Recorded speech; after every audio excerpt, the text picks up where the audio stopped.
Family and fangirls, Fandom Enforcer here, and welcome back to another reaction video to a death battle! And it's Carnage versus Lucy. Came out last week, but I've been very exhausted, work and everyone's been on my butt. It's just crazy. Anyway, so now I got some time to watch this, so without further ado, let's press play. Oh yeah, I'm also doing the reaction in my room this time because the fucking Roomba is going, and it is, even at its lowest volume setting, it's still loud. It's still really loud. Also, if you hear any noise close by, I have the fan on because I just got out of the shower, so I just don't want the whole place to smell like nudie or anything. So, hey, let's begin. Press play. Hey everybody, we have a brand new Death Battle t-shirt on the ScrewAttack/Rooster Teeth store. Head to store.roosterteeth.com and you guys can pick one up. It's a great way to support the show. Yeah, that sure looks like, the new shirt looks badass on it. If my ex-wives have taught me anything, it's that there's no real limit to crazy. Like Carnage, Marvel's dangerously insane psychopath. Or Lucy, the messed up murder lady from Elfenlied. Elfenlied. It's German. Yeah, whatever. He's Wiz and I'm Boomstick. And it's our job to analyze their weapons, armor, and skills to find out who would win a death battle. Cletus Cassidy didn't have the chance to be a well-adjusted adult because his entire family was already crazy. While Cletus was just a boy, his father got sent to jail for killing his mother. Which he did because she had tried to kill Cletus. Which she did because Cletus had tortured and killed her dog Fifi. Well, go Miss Cassidy. All dog murderers deserve death, even if they're 8. Right, Jack Spaniels?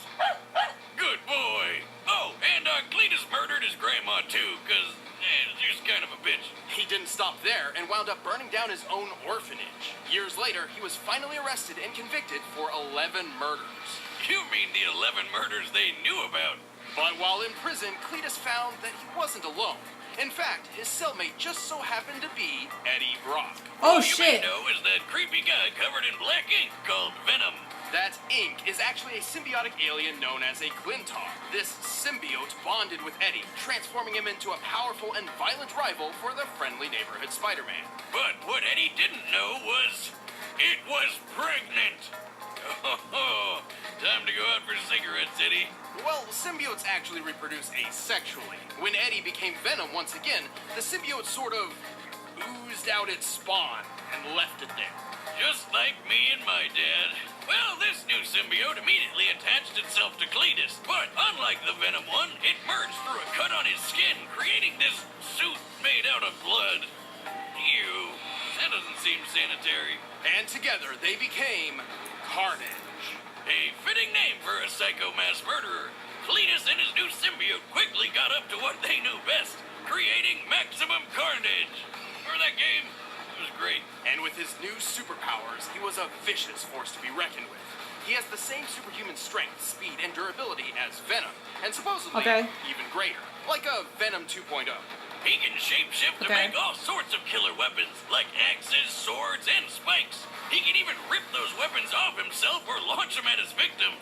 Have you ever tried ripping your fingers off? So similar and powers throwing to them at people? Venom. 'Cause that's Similar powers and kinda what abilities to Carnage Venom. does. The symbiote Oh, can there's also a couple reach of out with upgrades. dozens Okay. of chaotic, blood-soaked tendrils, perfect for strangling the people he doesn't want to see anymore. With a single touch, Carnage can infect a person with a portion of his symbiote, controlling or torturing them at his leisure. He has unbelievable regeneration, and even if somebody finds a way to disable his suit, the Carnage symbiote lives inside his bloodstream and can come back out through something as meager as a paper cut. Also, the symbiote literally sees everything around it. It's kind of like wearing a suit made of eyeballs. But let's Oh, say is that a you're bunch able of to eye dodge guy? his Was that a projectiles, couple of outrun the Mind tendrils, Morphin and Power get Rangers outside that from they just the showed me? eyeball suit. You're still not safe. He will catch you because he can sprout wings and fly. What the hell? Since when? Holy shit. Since realizing that shapeshifting is a really, really useful ability. So, he's able to fly, he's totally aware of everything around him, and he's full of blood? This guy's like a giant mosquito of death. Sure. Carnage has said he's at least 10 times faster than the average man. But that's pretty modest, because Venom has shown he can move fast enough to catch up to a bullet after it's fired, and Carnage is frequently shown to be as fast or even faster than him. This puts Carnage over 1,500 miles per hour, over twice the speed of sound. He's lifted a 50-ton tank, and he can overpower Spider-Man, whose best supported strength feat was lifting that giant machine thing that weighed as much as a 1965 locomotive. Which would put it around 130 tons. Did you know those weird tendril things crawling around his body? When he wanted to find a missing journalist in New York, he climbed to the top of the Empire State Building and just stretched them all out over the city. He found her by this coastline, and this building nearby looks a lot like the consolidated Edison plant between 14th and 15th Street. That's about 2 miles away. Oh, And as a shit. thank you for saving her, she shot Carnage in the head. Well, fine. Save your own ass next time, lady. He was fine. Carnage's durability doesn't come from a sturdy build. Instead, his form is malleable and somewhat fluid. Technically, his human body still exists somewhere in that mass of blood, flesh, and writhing tentacles, but even when he's hit by a train, struck by missiles, or blasted apart by a tritium bomb, he can always just pull himself back together. So long as there's a piece of him still around. Given the size of that blast, it looks like Carnage survived a blast worth 125 tons of TNT. Very impressive. Also, he once smothered and survived a gene bomb designed to wipe out all of humanity except mutants. He's even survived being ripped in half and thrown into space. Seriously, what kills this guy? Well, Holy he does shit. share the same weaknesses as other symbiotes, namely extremely loud noises and heat. Well, until he traded the Sound One for a weakness against some Cthulhu-looking magic. Carnage has been through a lot, but with two minds as one, he always gets back up to keep doing what he loves. Murder, murder, and, more murder. Carnage is chaos.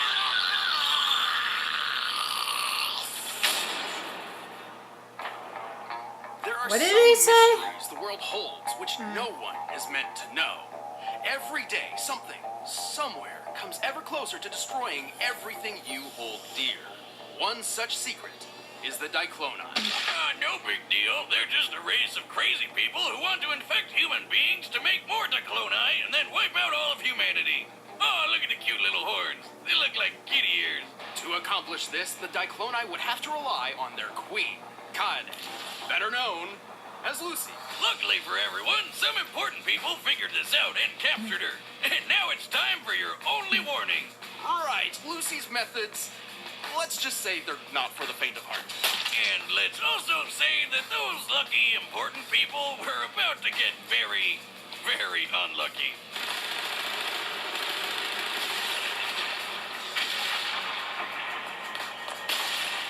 Jesus Christ, what's happening? To truly understand, let's take a step back. As an infant, Lucy was abandoned by her parents and left alone to suffer a life of constant discrimination. It was the horns, wasn't it? Right, even the average kid hates growing up in an orphanage, but it was especially painful for her. Until she found a stray puppy and decided to take care of it. That adorable little critter and her became best friends. And then the other kids from the orphanage went out and beat it to death and forced her to watch. Well, no shit, she wants to kill everyone. Go ahead, Lucy. Tear up those little bastards.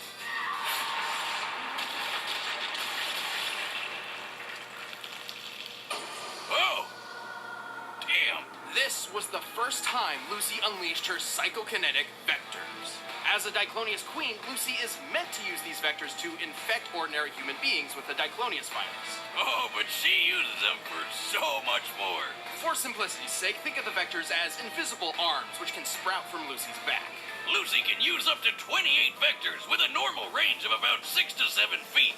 When she Dude, I gets would lose my really shit serious, if her someone horns murdered grow a and the puppy that vectors was get way the only longer my only and friendly stronger. family I ever She had can in vibrate her orphanage. vectors at different frequencies. I would lose my and shit each like level that. of vibration has I could different feel effects. Lucy. Kind of like that thing that my ex-wife had on the nightstand that I thought was one of those crazy pens. At low frequencies, her vectors can fuck? pass through Why objects did with you no guys add effect. that clip? At a medium frequency, the vectors become solid, like extendable hands, while still completely invisible. These can be used as shields and lift heavy objects. Oh man, if I had those things, I'd be messing with people all the time, like tying their shoes from across the room. Also, since this seems to be a thing in this episode, she can fly. It's not really flying, she's just lifting herself off the ground. With the third frequency, Lucy turns her vectors into invisible blades. These can cut through people and bend metal. And with the last and highest frequency, Lucy gets explosive. No, really, at this level, they finally become visible and can strike with enough force to detonate. Damn! Holy they shit. don't call this chick the queen for nothing. Unfortunately, Lucy is not always in control of what she does. Turns out she has developed several alternate personalities. Yeah, getting shot in the head can do that to you. That injury specifically created New, a passive, almost childlike persona which exists as a coping mechanism for Lucy's trauma.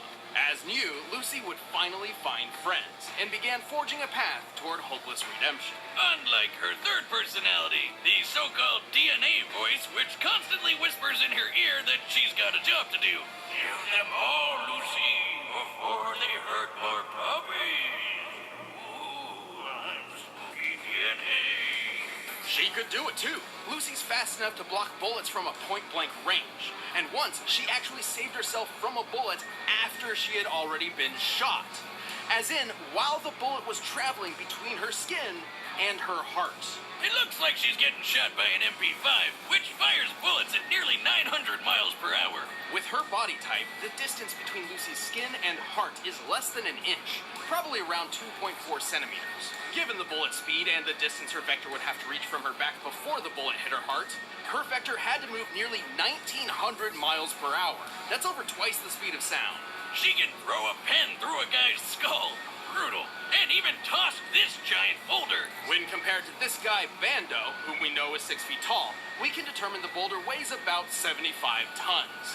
Her vectors are also tough enough to block a missile from the Air Force. While the exact model of missile is unspecified, it is fairly large and likely an air-to-surface type. I bet it's one of the Air Force's SLAMs, or standoff land attack missile, built off the back of the Navy's Harpoon missile. In fact, a Harpoon is used against a different Diclonius at one point. So this beast slammed into her vector at 500 miles per hour with a 1,000-pound explosive yield. And it didn't even phase her. Shit. Even without a vector shield, she survived a pretty nasty explosion herself.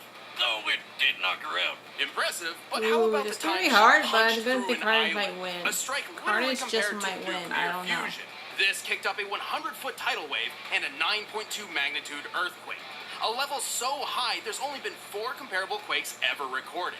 Her vectors can be as wide as buildings and reach into outer space. Except that's about when Lucy reaches her limit.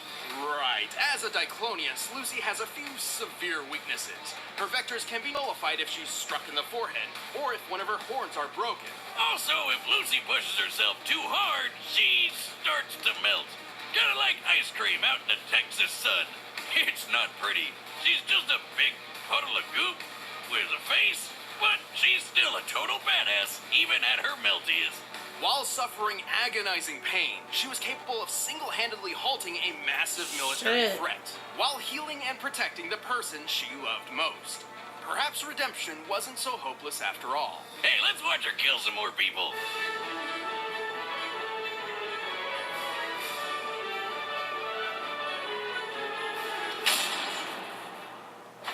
All right, the combatants are set. Let's end this debate once and for all. But first, you'd be crazy not to get in on this deal. Of course, it's Blue Now, Apron. you've probably heard of Blue Apron, the leading Alright, I realty fast forward. We all know it's Blue Apron, so. Yeah, oof, it's gonna be a really tough decision.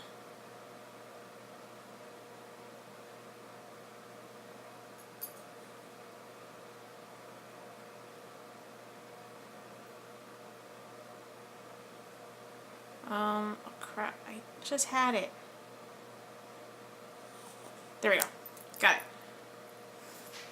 Alright, so Lucy or Carnage, it's gonna be tough, but I'm gonna go with Carnage. Because, because Carnage, its main weakness is sound, but also since it lives inside its host and it like reforms no matter what, I'm gonna have to say Carnage might beat Lucy in this one. And holy shit, Lucy's story is really fucked up. Alright, so without further ado, let's go.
Yep, reform.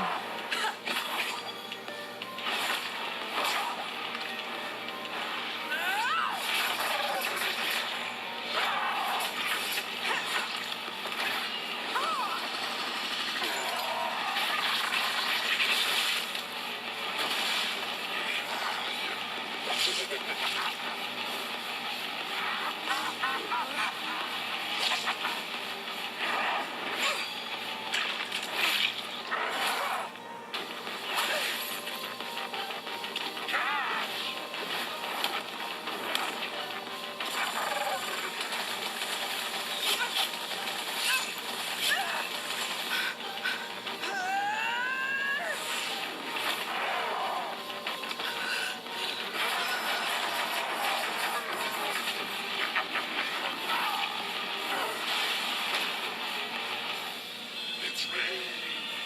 You're bleeding. Carnage is starting.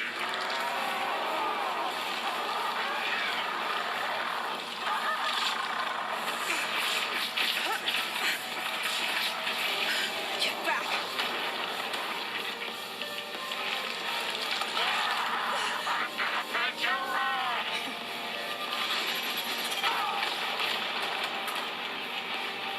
Oh, fuck. Does it hurt yet? Don't worry. I'll put you out of your misery.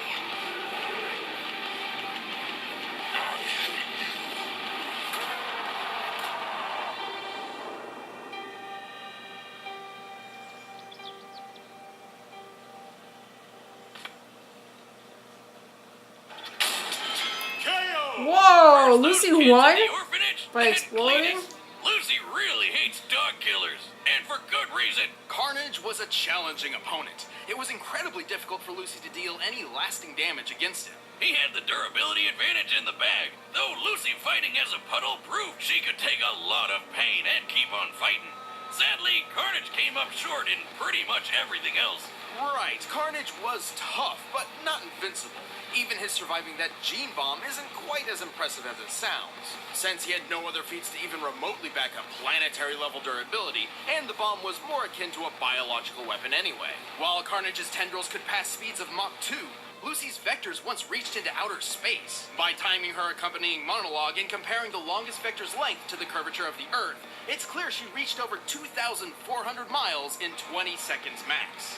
Way longer than Carnage's 2-mile feat. All this means her vectors were moving at least 440,000 miles per hour, more than 500 times the speed of sound, and 250 times faster than Carnage. Holy shit. Good luck getting past that. And this Okay. is really the biggest hurdle. With Lucy's redonkulous speed and Carnage's healing powers, it all boiled down to one thing. Who could hit the killing blow first? I mean, Carnage could respawn from scraps, so the only way to beat him for good was to totally vaporize him. And Lucy had the perfect answer to that. Remember that time she hit an island so hard she caused a 9.2 magnitude earthquake and a 100-foot tall tidal wave? Such a feat would require an enormous amount of explosive energy, approximately 31,000 tons of TNT, similar to the bomb that hit Hiroshima. It's literally compared to nuclear fusion in the Elfen Lied manga. Elfen Lied, it's German. The point is, in order to beat Carnage for good, Lucy needed to totally obliterate him, and she could do that. The heat produced within the initial impact of a nuclear explosion can reach temperatures up to 180,000 degrees Fahrenheit, more than 18 times hotter than the surface of the sun. And to top it off, Shit. heat was Carnage's biggest weakness. Even if Lucy's explosive He is force Carnage's was just biggest a weakness? fraction What? of it, it would still have been far too much for him. She just needed to smack him before he could power through her vectors, which chances were pretty slim for that happening anyway, because there's a bunch of them and they're so damn fast. Hitting Carnage with a big explosion punch was way easier. Cletus and his symbiote may have had the endurance, but Lucy's space-worthy speed, overwhelming presence, and nuclear strength won the Alright. day. She dealt the carnage needed for a total victory and took the lead. There, I said it right, Wiz. Happy? The winner is Lucy. Oh my god, but stick with the puns, ladies and Thanks gentlemen. for watching, and if you enjoyed the fight, you can get a first membership and watch our commentary by clicking that box over there. Thank you, Chad. And if you want the battle music from this episode, you can get it in the link in the description below. You're not Chad. You just noticed? Let's see feeling now. Optimus! Gundam. Optimus Prime versus Gundam. Holy fuck. Dude, I can't wait for that one. So, yeah, I was wrong. Carnage lost. Lucy won. I might check out Elfin Lead. But it looks really messed up, so it's probably not going to be like a reaction video that'll be posted on YouTube. So yeah, anyway, link will be in the description box down below if you have not seen this DaethBattle, but I'm pretty sure like practically everyone already saw this already. I can't wait for the next one, which is Optimus Prime versus Gundam. So that will be very, very interesting. Interesting to watch. Because Gundams usually have pilots, and Optimus Prime is essentially an alien robot. So that would be interesting. What else? So anyway, thank you guys so much for watching. You can check out all my other videos by clicking my name, fill out the description box. Also be sure to hit that subscribe button to be kept up to date with anything new that I'll be posting in the near future. And until next time, Fandom Forcer out.